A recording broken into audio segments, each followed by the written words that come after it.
Hello everybody, my name is Ben and welcome to a very different showcase today.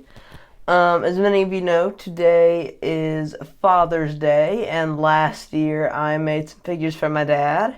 I had a good time doing that and he enjoyed them, so I thought I would do it again and this year make customs for another one of his and my favorite movies, which is True Grit. I'm very excited to show these to you because I think I'm the only person ever to make customs for this movie. But I don't know, it's a movie I really like and it's kind of underestimated. Oh, and this is the 2010 version, by the way, not the older version. And before some of you say, Ben, why do you keep making Father's Day figures and not Mother's Day figures? That is because Mother's Day is right next to my mom's birthday.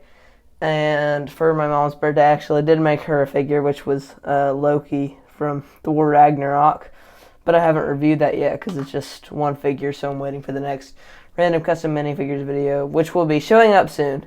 So yeah, I'm just gonna be, I don't know, I guess I'm just gonna get right into the video. The first figure is Jeff Bridges' character, Rooster Cogburn, and by the way, I failed to mention this, but I did make 3 figures. So this is the first one. I really like this figure. The face was originally the face from this guy from Jurassic World. I'm not sure what his name is. He's the guy who thinks that raptors are need to be part of the military or something. I used that to make a custom face, which I'm really proud of. I think that looks quite a bit like Jeff Bridges and a lot like the character. I couldn't figure out how to do the head and hair at first. Originally, I had a sculpted hair piece, but that looked awful. So instead, I took a Frodo Baggins hair piece, which doesn't look perfect for him, but I think it looks really cool, especially with the color I mixed. Then that's just glued to a classic Lego cowboy hat. He has this gun that I picked up at a Bricks and Minifigs while on vacation last year. And because of that, his hand is not painted because otherwise it would scratch off whenever he held the gun. So yeah, I only did 1 layer of paint on the jacket and the arms, which I did with a couple other parts of these figures to make it have this cool pattern. They all have this pattern that's kind of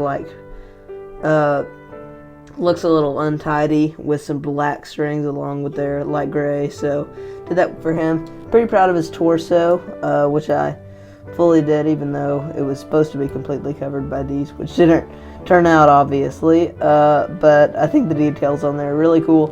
The pants are flat for all the figures, it's just pants and boots, but I think it turned out really well. I drew some lines there to represent the heel, and that is it for Rooster Cogburn. Next up is Matt Damon's character in the movie, which is Texas Ranger LaBeef, who I really like in the movie. You may notice he is not in his main outfit that he wears throughout the movie, and it's all in all the promotional art, so it was hard to find art for this outfit. But I like this one a lot more because it looks, the outfit that he wears looks a lot like Maddie and Rooster Cogburn's, so I thought this one would look different and look neat. And also because this is from the campfire scene, which is definitely my favorite scene from True Grit, and one of the best and most quotable scenes, in my opinion, of all time. That is a great scene. Just look up True Grit 2010 campfire scene. It's hilarious. But I used E-tape to create his bandana here. That was going to be 3D, but ended up not being. His head is the head of some Lone Ranger character, which is kind of ironic because those are really my only cowboy sets. I think that he's like the policeman or something. I don't know. I forgot. It's been forever since I've had those sets. But his hair, I made kind of the same way I learned from Rooster, and so I think this one turned out better because this time I used a Tarzan hairpiece, which cut way easier. The Rooster Cogburn hair took forever to do, but this one, taking my X-Acto knife and going through it, just went straight through. But it kind of went at a weird angle, so if you look, it looks a little bit like it's going to one side, but that does give it a cool effect. His gun is just a Lego gun, but I painted all of this section silver, so I usually have him hold it by this part because he does that in the promotional art, and so that way it doesn't scratch the paint of the gun off. His arms I did the same way as a rooster's jacket by dry brushing black with white to give it a really cool effect. I think that looks really great. I did make his Texas Ranger star. That's another reason that I did this outfit, because that's a pretty important part of the movie that he keeps bringing up, which is pretty hilarious. And then I forgot to mention his hat. I worked really hard to make sure, if you look at Rooster's hat side by side to him, I worked hard to make sure that this side of the hat stuck up more and this side was flat down, because he always pulls this part of his hat up, which is pretty neat. So I wanted to do that. His pants are super simple. I think they're almost exactly the same as Rooster's, with a little bit of heel there. And yep, that's it for LaBeef.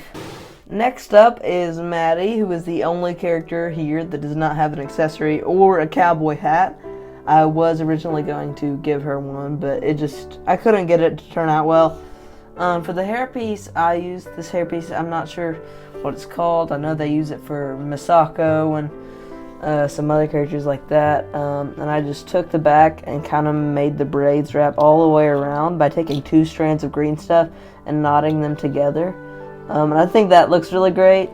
Her face is fully custom except for the eyes. And again, this is a Lone Ranger face. I think that's the Lone Ranger's girlfriend or something. So yeah, I'm pretty proud of that likeness. I think it looks pretty great with the thick eyebrows and everything.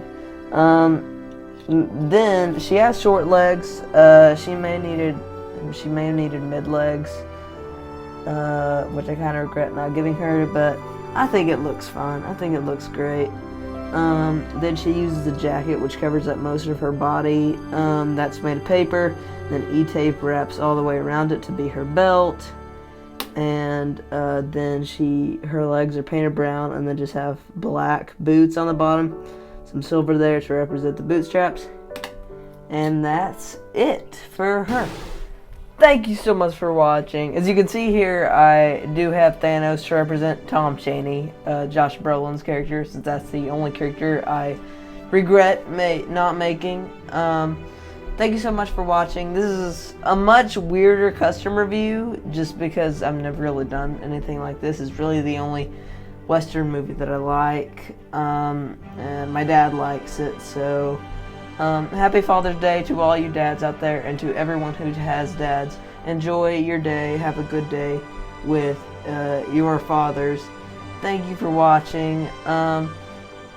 I've been really piling on the custom reviews, mostly because they've been shorter ones and stuff, and I just haven't had much to upload other than those, but I've done a lot, so I think I may take a little break. Endgame maybe next week. It probably won't, because I'm waiting for pieces to come in that are just taking forever.